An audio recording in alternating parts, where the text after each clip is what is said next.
It's really weird not having my right hand on the throttle. I have the Kaoko throttle lock. It is pretty weird being able to do this on a bike.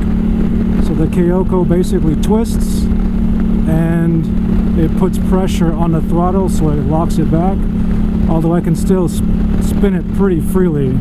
If I put my hand back on the throttle and twist forward, it'll immediately go forward, so it's not a complete lock where it's stuck. It works well. I mean, it's working out. I like the feeling that it's slowly slips, maybe just a smidge. I don't want it too tight. It's nice too, my hands are pretty relaxed. They're not tensed up. Figuring a long ride, your arms get pretty tired, forearms and your wrists and your muscles in your hands. So this is nice to have. So there, I just released it. Oh Lord. Woo!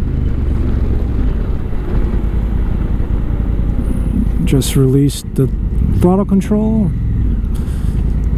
Pretty easily, actually. Awesome little device. Kind of expensive, 150 bucks. I mean, is it worth it? Time will tell. Let's see if I can engage my Kaoko.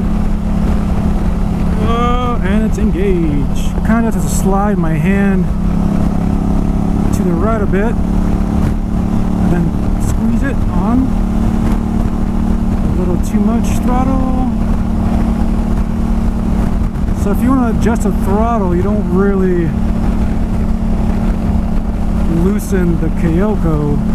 You just ease back on the throttle a bit to adjust your speed.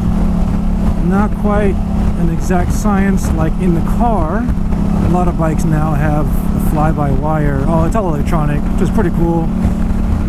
The standard model Africa Twin does not feature this, although the fly-by-wire is available on the Adventure Sports